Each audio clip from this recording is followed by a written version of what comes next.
Hello everyone. Welcome to Tales of Light. Have you ever had a day where you looked in the mirror and thought, maybe I am just not worth much?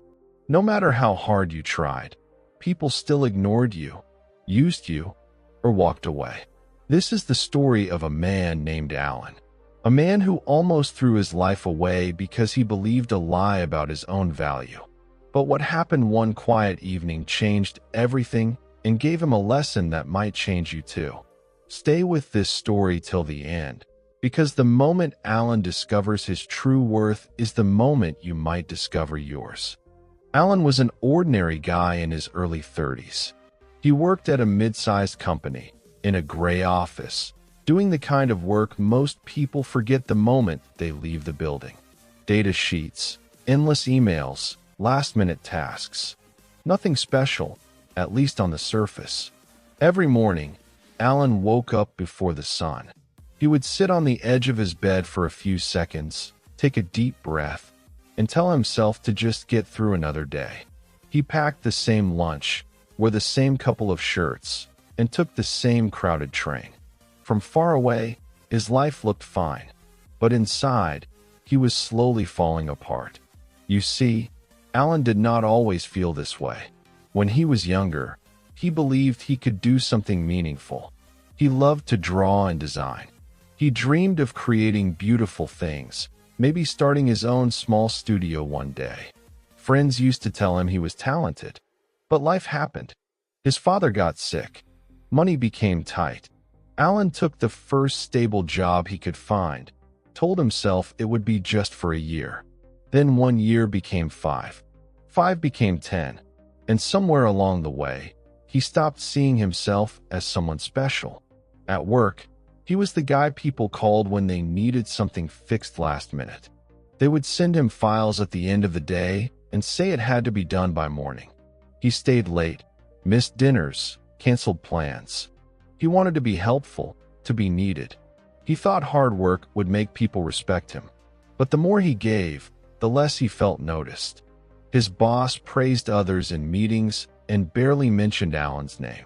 He watched coworkers with louder voices move ahead, get better roles, higher pay, more attention. Some of them even asked him for help in private, then took the credit in public. Bit by bit, something dangerous started to grow inside Alan. A quiet belief that maybe he was not good enough, not smart enough, not special enough. He began to think he was replaceable. Just another face in a big office. Just another name in a long email thread. One Friday afternoon, his boss called everyone to a meeting. There was a new project, a big one. Alan had worked overnight for weeks to prepare the report, fixing small errors, making sure every detail was right. He hoped, deep down, that this would finally be the moment someone would notice his effort. In the meeting room, the boss smiled and talked about the project. He praised the team lead, thanked the department head, and even pointed out an intern who had helped with a minor task. But he never mentioned Alan's name. Not once. Alan sat there, staring at the table, feeling his chest grow heavy. The report that everyone was praising was his work. His late nights. His tired eyes. Yet in that room, it felt like his existence did not matter. On the train ride home, Alan stared out the window and thought, maybe I really am nothing special. The days that followed felt heavier than usual. At work, Alan moved through his tasks like a shadow. He answered emails, fixed errors, did what he was told. But something inside had gone quiet. Every small mistake felt like proof that he was not good enough. If a number was slightly off or a file went missing, he blamed himself more than anyone else would. He started staying even later, thinking he could earn his worth through more hours, more effort, more sacrifice. One evening, the office was almost empty. Only a few screens still glowed in the dim light. Alan was hunched over his desk, eyes burning, when his boss walked past and dropped another file on his table. It needed to be fixed before morning. No thank you. No, I appreciate what you do. Just another task. dropped on a tired man who had already given too much. Alan watched his boss walk away and felt something inside him sink. He wanted to shout, to say that he was human too, that he was tired, that he mattered. But the words never reached his mouth. They stayed locked in his throat, like so many other things he never said. That night, he left the office long after everyone else. The city was quiet. The air was cold. As he walked, thoughts crowded his mind. Why does no one see my effort? Why am I always the one behind the scenes? Why does it feel like I have no value unless I am doing something for someone? He stopped at a small bridge he crossed every day and leaned on the rail, looking down at the dark water below. He was not thinking of ending his life, but he was tired of the life he was living, tired of being invisible, tired of feeling like a tool instead of a person. His phone buzzed in his pocket. It was a message from his mother. She lived in a small town a few hours away. Her message was simple. She asked how he was and reminded him that it had been a while since he visited. Alan hesitated. He thought of his overflowing inbox, his unfinished tasks, the pressure waiting for him in the morning. Then, for the first time in a long time, he chose something else. He replied that he would come visit over the weekend. That weekend, Alan took a small bag and a quiet train to his hometown. The moment he stepped off at the old station, a wave of memories hit him. The smell of fresh bread from the bakery, the cracked sidewalk he used to race his bicycle on, the old park where kids still played. His mother hugged him at the door, holding him a little longer than usual. She could sense that something was wrong, even if he said he was just tired from work. Mothers often see beyond words. In the evening, after dinner, Alan sat alone in the small living room, looking at the familiar shelves and old framed photos. His mother walked in carrying a small wooden box. She said his grandfather had left it for him years ago, but she had forgotten to give it to him. Alan opened the box slowly. Inside was an old, scratched pocket watch and a folded note. The watch did not look like much. The glass was a little cracked, the metal dull and worn. For some reason, seeing that broken watch made him feel even worse. He thought, just like me, old, tired, and not worth anything. But then he opened the note. In his grandfather's shaky handwriting, it said, "By the time you read this, I may not be here. When you feel lost or useless, take this watch to the old jeweler in town and ask him about its value. Then come back and finish reading this note." Alan frowned. The old jeweler. He remembered the small shop at the corner near the market, with clocks and watches in the window. He had not been there in years. The next morning, with the watch in his pocket, Alan walked into town. He felt a strange mix of doubt and curiosity. Why would his grandfather leave such a strange message? The old jeweler's shop looked smaller than Alan remembered. The glass window was a bit dusty, but behind it, dozens of watches and clocks still ticked softly, as if time itself was breathing inside the store. Alan pushed the door open. A small bell rang above him. Inside, it smelled like old wood and metal. Behind the counter stood an elderly man with kind eyes and steady hands. Alan greeted him and placed the worn pocket watch on the counter. He said he wanted to know how much it was worth. The jeweler picked it up carefully, turning it over in his hands, looking closely at the tiny details. For a long moment, he said nothing. Alan felt a bit embarrassed. To him, the watch looked cheap and broken. Maybe this whole thing was pointless. Finally, the jeweler looked up. He said that the watch was rare. It was part of a limited series made many years ago by a respected craftsman. Even in its damaged state, it could be worth a lot of money to the right collector. Alan blinked. He asked the jeweler to give him a number. The man named a price that made Alan stare in surprise. It was more than Alan made in several months of work. He left the shop in silence, the watch back in his pocket, his mind spinning. How could something that looked so small, so old, so damaged still be that valuable? At home, he went back to the living room and unfolded the rest of his grandfather's note. It said, "If the jeweler told you this watch is worth little, you might have believed it.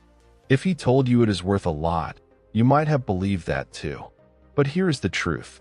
The value of this watch has nothing to do with your opinion, my opinion, or the jeweler's words. Its value comes from what it is, not from who understands it. You, my grandson, are the same. One day, the world may treat you like you are nothing. They may not see your effort, your heart, your gifts. People who do not know your story may try to put a price on you. Do not believe them.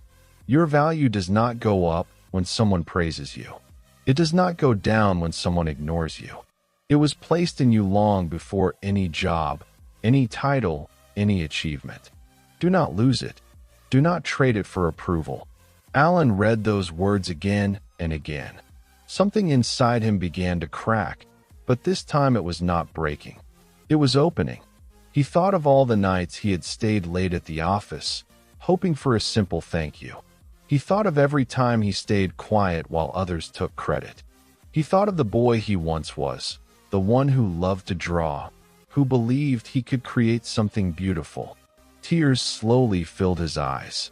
Not dramatic, not loud, just quiet tears of someone who suddenly realizes how long they have been living with a lie. He had allowed strangers, bosses, co-workers, and even his own fears to decide his worth. He had walked around like that old watch, believing he was only as good as the person holding him. In that moment, sitting in his childhood home with an old watch in his hand, Alan understood something powerful. He had never lost his value. He had only lost sight of it. Alan stayed in his hometown for 2 more days. He walked the streets he once knew so well, but this time his thoughts were different. He kept touching the watch in his pocket, not because of its money value, but because of what it now meant to him. On the train back to the city, he watched the fields and buildings pass by and asked himself a hard question. If my value does not come from my job, then why am I living as if it does? He knew he needed his job to pay the bills. He was not going to walk into the office and quit without a plan. But he also knew he could not keep living as a shadow of himself. The first change he made was inside his own mind. He stopped tying his worth to how many emails he answered or how fast he finished a task. He reminded himself, sometimes out loud when no one was around, that his value was there even when no one praised him. The second change he made was small, but important. He started drawing again. At night, instead of scrolling through his phone or opening his laptop for more unpaid work, he took out an old sketchbook. At first, his lines were shaky. He felt rusty and unsure. But slowly, his hand remembered, and so did his heart. One day, a coworker saw one of his drawings as his phone wallpaper and asked about it. Alan felt shy, but he explained that it was his own work. To his surprise, the coworker was impressed and asked if Alan could design a small logo for a side project. Alan almost said no, out of habit. That reflex voice in his head whispered that he was not good enough. But then he remembered the watch, the note, the jeweler. He decided to try. The logo turned out well. More people heard about his small talent. Slowly, quietly, Alan began to get little requests. A poster here, a design there. Nothing huge, but something real. Something his younger self would have smiled at. At work, nothing changed overnight. His boss did not suddenly become kind. His office did not turn into a dream. But Alan changed. He started setting small boundaries, choosing wisely when to say yes and when to say no. When others took credit for his work, it still hurt, but it did not crush him the way it once did. Because now, deep inside, he knew that their silence did not lower his value. He began to see that his job was something he did, not who he was. And that simple shift changed how he carried himself. Alan was no longer begging for someone to tell him he mattered. He walked through the same halls, sat at the same desk, but there was a quiet strength in his eyes. He knew something that no title, no email, no meeting could give or take away. And that something was this: you do not lose your value because someone fails to see it. Maybe, in some way, you are like Alan.